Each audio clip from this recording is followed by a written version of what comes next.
What's up, tribe? How you guys doing? Go ahead and hit that subscribe button. I hope you like this video. This is going to be your review for Rookies. It's a new show alert, you guys. Now, Rookies is executive produced, directed, showrunner, whatever. With Markel Logan, by Markel Logan, I should say. And you guys know Markel from Chasing Dallas. Y'all know him from Lovers and Friends, all that good stuff. So this is his new project. And so Rookies, the premise of Rookies is we have a group of young guys, LGBTQIA, in Dallas, Texas. Most of them are new to Dallas, like been in Dallas less than 2 years. And they are trying to form a new friend group, right? And so that's kind of where the direction the show is coming from. These are not guys that are chasing something. These are not guys that like have, their careers already set up. Two of them at least are still in college, right? So it's a different flavor, it's something new. So let's get into it. We did a Meet the Cast. If you haven't caught it, y'all go back and check Abby Reviews and myself. We did a Meet the Cast about a week or so ago. So we started. Listen, Markel, I love you, boo. But first of all, I have to be fair. Baby, we're going to work on this sound, okay? Because there were some scenes where I didn't know what the hell nobody was saying, okay? We're going to work on the sound, okay? But we start the first scene off. We have Fannin and we have Malcolm. Now, Fannin and Malcolm are meeting up. I don't know how the hell they know each other, but they meeting up. And they are talking about, we know. Malcolm said that he is new to Dallas and he don't know nobody. So upon further inspection, Fannin said, "So you don't have no friends, no family?" He was like, "Well, I don't have any friends. I mean, I have family, my sister, but it's just me and my dog." And Fannin was like, "Oh, what kind of dog is it?" And he said the kind of dog it was, and Fannin had no idea what kind of dog it was. And he went on to try to describe it, and Fannin was like, "Oh, like a Shih Tzu or Pomeranian." Child, whatever it was none of the above. And Fannin was like, "Okay, I don't know what the hell he's talking about."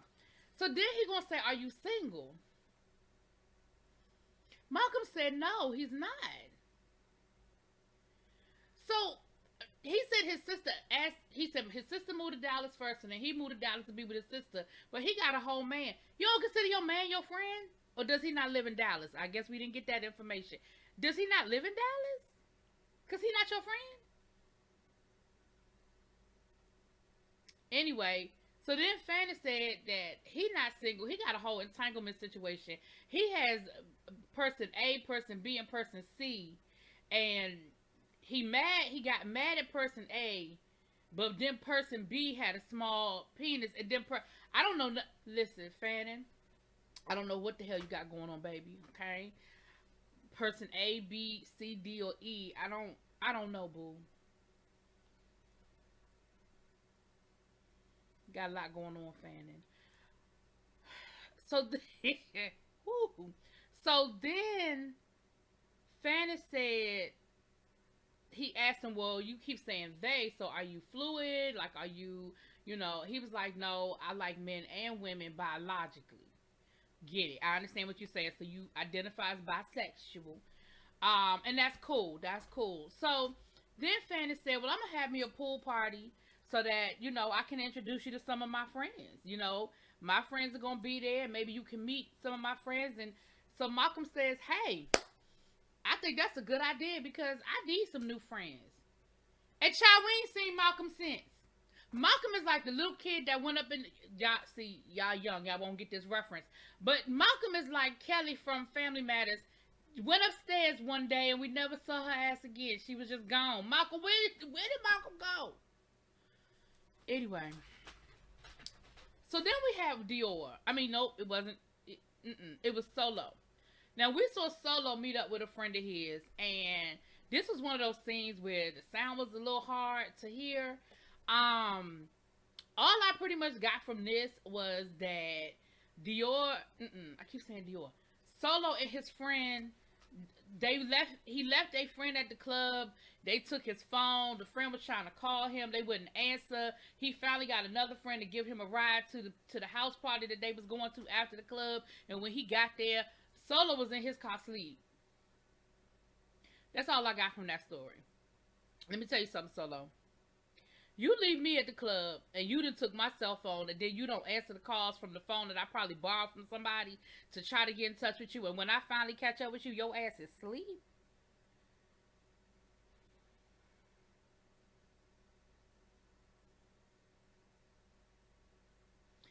Then Solo brought up the pool party and said, "You think I should go to the pool party? I mean, what you think?" So somehow Solo done got invited to this pool party, okay? Then we meet up with Glenn. Glenn meeting up with his friends down to the mall, asking them, I'm new in town. I ain't been here that long. I don't really know these people like that. I got this invitation to this pool party. You think I should go? And his friends was like, yeah, you should go. Like, go ahead and go to the pool party. Like, I think you should go. Go ahead and check it out, right?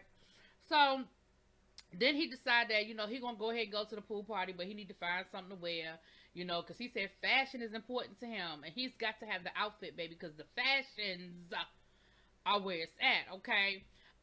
He also said he gotta drop it low on him. He gotta drop it low. He said he be popping his pussy every time he go to the club. Okay. I like Glenn. Glenn looked like, because every time we saw Glenn, Glenn had a different hair color. We saw red, we saw blonde. Okay. In this one episode, we saw red and blonde. So I think Glenn got it. I definitely feel like he got that flavor with him, right? But his friends were like, yeah, go ahead, go. I think you should track it out. So that's that. Then we see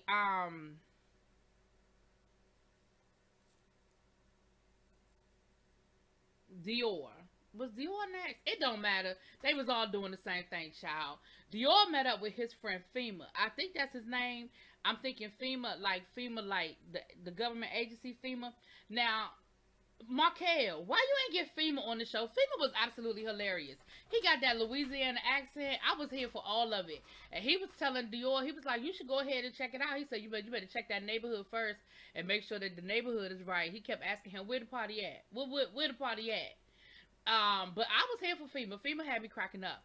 Dior is the party planner, and he said that, he don't know, because he said he can be a little spicy with people. He don't go out a lot. He don't do a whole lot of hanging out, because he don't really, because he don't do the people thing too much, and he real spicy.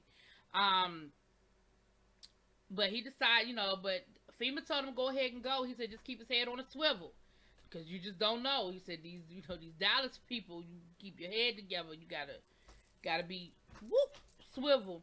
But here's where I was confused at it. Dior said that he saw this flyer for the party, but it's invite only. I ain't never seen a party invite only on flyers. Is that what y'all doing now? Is that what the children are doing now? Because let me tell you something, I'm old. Okay, I'm old. Okay, when we talk about it was a flyer, it was an actual paper flyer. It wasn't on Instagram. It wasn't a text. It was a piece of paper that said the party is happening here. This is what time, and you might get you a little clip art picture of a pool or something. Listen, that's how old I am. Listen, y'all, my high school graduation cookout was invitations were actual flyers, like paper. That's how old I am, okay? So I didn't understand the concept of a flyer being invite only. Because a flyer usually means pretty much anybody who put their hand on this piece of paper is invited. But okay. FEMA said, let me check and see if that's the same party I'm invited to, because I got to fly for a pool party too. But I don't know. I don't think it's the same party, FEMA. I don't feel like it. And I'm going to tell you why in a minute when we get to the party, why it ain't the same party. Okay. So then we see Quan. Now Quan is from Waco, Texas. Quan is in college. Solo's in college too. Quan is in college. He's going to school, I think he said, for business administration. And so, he's in town. He called a friend of his. I think his friend's name was Christopher, to see if he should go to the pool party, because he got an invite too. Now, I don't know how the hell these people are mysteriously getting these invite only exclusive invitation to the pool party that Fanning is throwing for Malcolm, who ain't never gonna show up. But okay. But of course, Christopher told Quan, go ahead and check it out. Go see who you need to see. Meet some new people. Get to know some folk. Do that, okay? So, it's the day of the party, and we see Fanning. Listen, Fanning, you can be mad at me. It's all love, but I swear he looked 12. And him in that damn pool party outfit did not help. Them swim trunks with the lifeguard hat on. Listen, Fanning, I don't really think it's anything you can do to make yourself look older. Grow some facial hair, maybe. I don't know. But he looked 12 years old. But he was setting up his little pool party situation. And it looked like he was in like the clubhouse of his apartment complex where he probably rented it out so he could have his little people over and then they was going to get in the pool. So let me say this. I think we use the word party a little too liberally. Liberal. Y'all know what I'm saying. I wouldn't call this a party. 5 people in a cabana. I just wouldn't call that a party. I would call that like a pregame. I would call that a get together.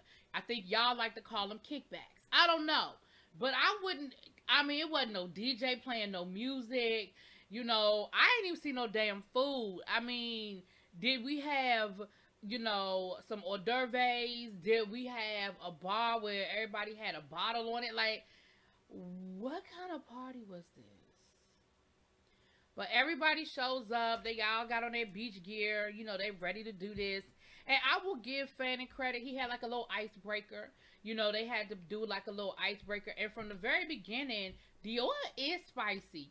Because Fanning explained the directions. And it was something with taking a shot, flipping the cup. And then 2 of them had to go and unpeel the banana without using their hands. And so Dior gonna ask Fallon why he not playing. And I'm like, cause it's 5 of y'all. It's an odd number.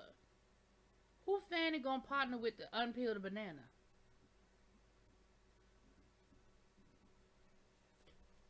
But Dior got real spicy. But Fanning gave it back a little bit. But I said, okay, Dior, I see you. I see you. Abby thought you was the sweet one. Abby, you thought Dior was the sweet one. So they played the game, and I think it did its job. It broke the ice a little bit because you can tell everybody was nervous and a little quiet and a little awkward. Now we find out that Dior and Solo knew each other. Damn it, not Dior. Quan and Solo already knew each other. Like knew each other. Like used to live together, knew each other. And they still seem like they kind of like friends with benefit status. So after the game, they're sitting around talking, breaking the ice a little bit. And that's when we find out. Now, we didn't find out how deep. I kind of jumped ahead of myself. But that's when we find out that Quan and Solo already knew each other. And they got a chance to kind of talk a little bit about each other and, all that good stuff. It was cool. And like I said, Dior kind of got a little spicy with everybody. I said, okay, Dior, like, you got a lot. Dior, you real spicy. I like you, though. I think I like you, Dior. But, Dior, you are real, real spicy. And they kept using this word mixy. I'm going to have to look up in the Urban Dictionary mixy. I'm good with context clues, so I figured out the context clues. But I never heard that particular colloquialism before. But okay. But yeah, so listen, the question I have about this pool party situation was, did anybody ever get in the fucking pool? Because they never left the damn clubhouse. Did they get in the pool? Did we get some music going? Everybody got some music on their phone. Did somebody turn their phone up? And anyway. So next we see Dior meet up with Quan, because Dior and Quan sort of kind of got into it a little bit. They was kind of throwing shade back and forth at each other. But Quan was like, I like you though. Like, Quan's not the type of person that don't take a whole lot of that stuff seriously. Like, I feel like when he get mad, it's bad. Like, it goes down. But I feel like it take a lot to get him there. I just feel like he's not the type of person that it take a lot to get him to that point. But when he's there, he's there. So they went out to have drinks or whatever. And that's when Quan sort of let Dior know how deep the situation with him and Solo really was. Like, that was the first person he had really met when he got when he first came to you know, Dallas, and they got real close real soon, like they was living together and everything, and things just kind of fell apart. And he said that he thinks they just went too fast. You know, they were doing too much, too fast, too soon type situation, and you know, they tried to get back together. You know, break up to make up. That's all we do. First you love me, then you leave me. That's a game for fools. Like, I don't know who gonna get that reference, but somebody put it in the comments if you got that reference. But yeah, so yeah, that's what that was. Dior said that he already knew Fannin. I think I keep calling you Fallon, baby. Fallon is from Dynasty. Fannin. Sorry, baby. But do we find out that Solo is having a brunch for his birthday? Now, come to find out, Dior did not get an invite to the brunch, but Quan was like, well, you coming with me, don't worry about it. Like, I got an invite, you coming with me. It's all good. And in my mind, I'm thinking, no, it's kind of not all good. Like, if he ain't get an invite, he not invited. Just like Fannin, you don't get a +1 without asking whether you can +1 somebody. Because Fannin shows up for the brunch and he done bought himself a whole +1. Somebody by the name of Mac. Now, this is what I'm going to say about the situation with Mac. I don't know Mac. I don't know where we found Mac. Fannin, are you sleeping with Mac? Is Mac a friend? Is Mac a friend with benefits? Is Mac one of the A, B, or C dudes? I don't know. Because Fannin starts going down the list of who's who and what's what. And Mac seemed like he know everybody. You know so-and-so? I don't know, that name sound familiar. You know so-and-so? That name sound familiar. You know so-and-so? You know what? That sound familiar too. Who? Mac, are you for the streets? I feel like you for the streets because I feel like you know everybody. So, we're sitting there.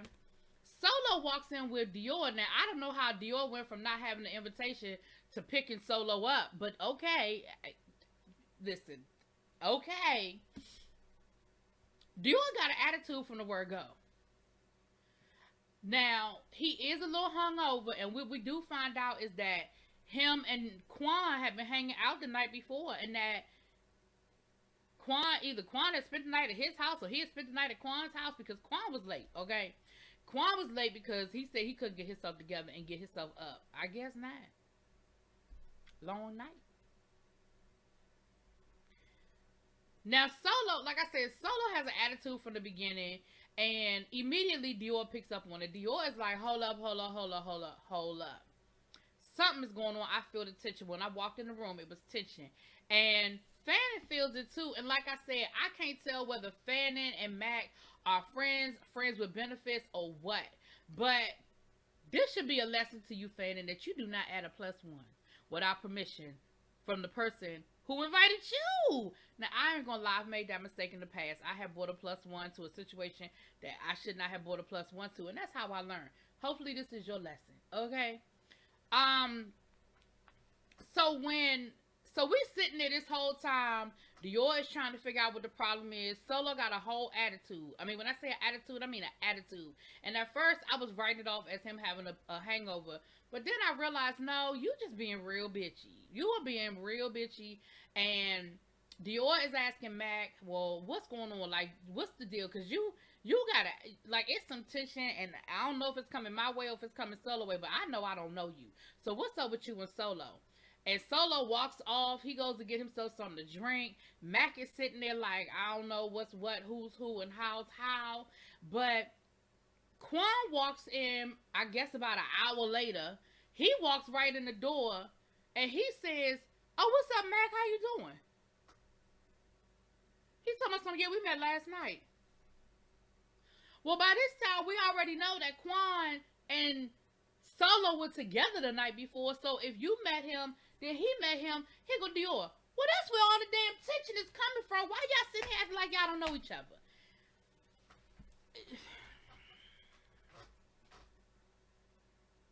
Now, a person like me, you are leaving me up to my own devices to figure out why we are doing the things that we are doing and acting the way that we are acting. And the only thing that I can think of is two scenarios. Scenario number one is y'all had a whole threesome the night before and y'all just can't look each other in the eye the next day. Now that's just me. That's me adding my own shit to the mix, okay? That's me. Option number two, y'all met down to the club and Solo, you wasn't feeling how Quan and Mac was connecting, because Quan said that he know they have friends in common and that's sort of how they connected, where they bonded. And I'm feeling like maybe that's what the problem is and that's where the tension is coming from, and that's why you don't want to acknowledge that you really know him, because you kind of peeped how he was talking to your man down to the club. That's the only thing I could come up with, because let's be clear, none of the rest of this shit makes any sense to me, okay? Nor did it make sense to Dior or Fannin for that matter. Because they tried to get to the bottom of it. Child Quan came in there an hour late, not knowing that Solo done already slipped up and told him that they was together the night before. And he done came in there with this whole story about how he overslept and he couldn't get it together and where he was and whose house he was at. And Dior let him walk right into it. Dior was like, you were where? And you overslept because of what? And then what happened? Oh, well, who woke you up? Did your alarm clock wake you up? Did somebody tap on your shoulder? I mean, just tell me. And by the time Quan realized that Dior already knew what the really dealio was, he had already told this whole elaborate ass story, which wasn't a total lie, but you omitted some parts of it. Let's be clear. But that was the first episode, you guys. This review ran a little long because y'all know I be a little mouthy, but I'm gonna say that I enjoyed it. Looking forward to see what we have going on this season. So y'all go check it out. It is on 86 Production, the YouTube channel. I'm gonna put the link somewhere in here so y'all can click the link. I'll put it in the description box so y'all can go click the link and y'all can go check it out. But anyway, let me know what y'all think. Drop it in the comments. Peace.